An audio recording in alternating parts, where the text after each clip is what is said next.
జ్యోతిష్యం ప్రకారం 2024 ఎలా ఉండబోతుంది? 2024 ప్రాచీనమైనటువంటి సంఖ్యాశాస్త్రాన్ని జ్యోతిష్య పరిభాషలో ప్రస్తుతం కొంత శుభకృతనామ సంవత్సరంలోని మనం ఉంటాం. రాబోయేటువంటి సమీప భవిష్యత్తులో కర్మకారకుడైనటువంటి శని భగవానుడి యొక్క ప్రభావం ఉంది. 2024 ఈ మొత్తాన్ని గనక కూడితే వచ్చేటువంటి అంకె 8. శని భగవానుడికి కర్మకారక గ్రహంగా మనం చెప్తూ ఉంటాం.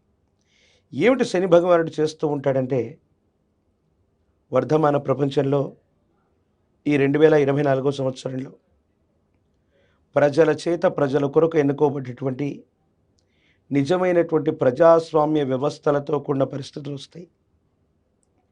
శని భగవానుడికి సంబంధించినటువంటి తీక్షణమైనటువంటి స్థితిగతుల వల్ల డ్రగ్ కల్చర్ పెరిగిపోవటం, ప్రత్యేకించి మన ఉభయ తెలుగు రాష్ట్రాలు అవ్వచ్చు, భారతదేశానికి సంబంధించిన పడమటి భాగం, పడమరకు సంబంధించినటువంటి దేశాలు, పాశ్చాత్య దేశాలు, భారతదేశం నుండి వెస్ట్రన్ కంట్రీస్ అన్నీ కూడా కొన్ని ముఖ్యమైనటువంటి విషయాల్లో ప్రకృతి వైపరీత్యాలు అవ్వచ్చు, మాదక ద్రవ్యాలు అవ్వచ్చు, ఇటువంటి విషయాల గురించి మనం ఎక్కువగా వినేటువంటి అవకాశం ఈ 2024 సంవత్సరంలో ఉంది. కర్మకారకుడైనటువంటి శని భగవానుడి యొక్క మహోన్నతమైనటువంటి స్థితిగతి వల్లే అయోధ్యలో ఈనాడు భవ్యమైనటువంటి రామ మందిరం యొక్క నిర్మాణం జరిగింది, ప్రాణ ప్రతిష్ఠాది క్రతువు జరిగింది.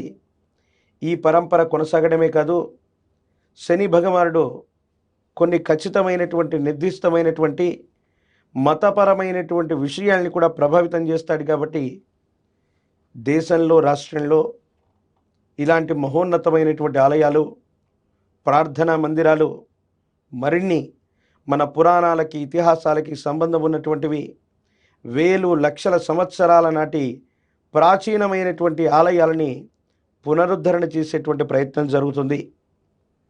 ఒక ముఖ్యమైనటువంటి రాజకీయ నాయకుడు, రాష్ట్ర దేశ రాజకీయాలను శాసించగలిగిన, ఉభయ తెలుగు రాష్ట్రాల్లో ముఖ్యమంత్రిగా పనిచేసినటువంటి ఒక వ్యక్తి యొక్క ఆరోగ్యపరమైనటువంటి అంశాల్లో ఇబ్బందులు మనం చూడబోతూ ఉన్నాం.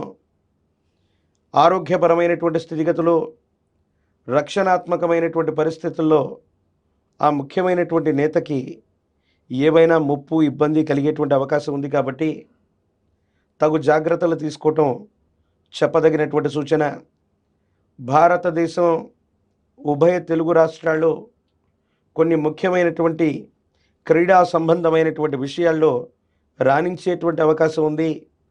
కొన్ని రంగాల్లో భారతదేశం అవ్వచ్చు, మన సనాతనమైనటువంటి ధర్మం అవ్వచ్చు, ప్రపంచ దేశాల్లో మన యొక్క పతాకాన్ని రెపరెపలాడించేటువంటి అవకాశం ఉంది. అంటే కొన్ని ముఖ్యమైనటువంటి ప్రపంచ దేశాలకు సంబంధించినటువంటి క్రీడల్లో కొన్ని ముఖ్యమైనటువంటి అంశాల్లో భారతదేశం లేదా ఉభయ తెలుగు రాష్ట్రాలకు సంబంధించినటువంటి క్రీడాకారులు విశేషవంతమైనటువంటి ప్రపంచ ఖ్యాతిని ఆర్జించబోతున్నారు. తప్పనిసరిగా అత్యున్నతమైనటువంటి స్థితిగతుల్లో వాళ్ళ యొక్క భవిష్యత్తు కూడా ఉండేటువంటి అవకాశం ఉంది. ఇప్పటి వరకు విద్యా వ్యవస్థలో ఎన్నో రకాలైన సంస్కరణలు చూసాం. ఇక మీదట చాలామంది 7వ తరగతి 10వ తరగతి తప్పిన వాళ్ళని చూస్తున్నాం. ఇక మీదట పబ్లిక్ పరీక్షలు కూడా లేనటువంటి స్థితిగతులు వచ్చే అవకాశం ఉంది.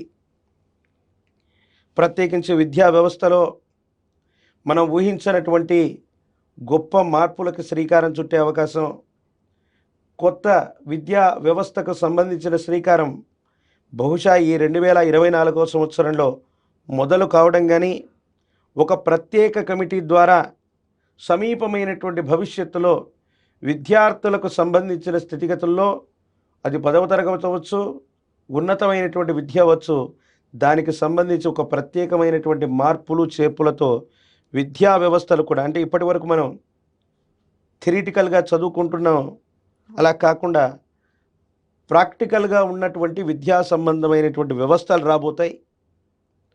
చిన్న వయసులో చాలామంది 10వ తరగతి తప్పిపోయారనో, ఇంటర్మీడియట్ తప్పిపోయారనో చాలామంది ఆత్మహత్యలకు ఒడిగడుతూ ఉన్నటువంటి నేపథ్యాన్ని మనం చూస్తున్నాం. ఇటువంటి స్థితిగతుల్లో ఖచ్చితంగా విద్యా వ్యవస్థలో మార్పులు వచ్చేటువంటి అవకాశం ఉంది. ప్రపంచం మొత్తం మీద నకిలీలను మనం ఎక్కువగా చూస్తూ ఉంటాం.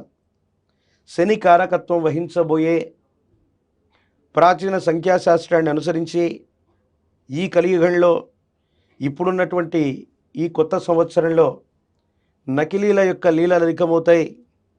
ప్రపంచంలో ఎన్నో వ్యవస్థల్లో నకిలీలు వస్తూ ఉంటాయి. కానీ ఇప్పుడున్న ఈ కలియుగంలో నకిలీ పోలీసులు ఉన్నారు, నకిలీ సిఐడీలు ఉన్నారు, నకిలీ డాక్టర్లు వస్తున్నారు.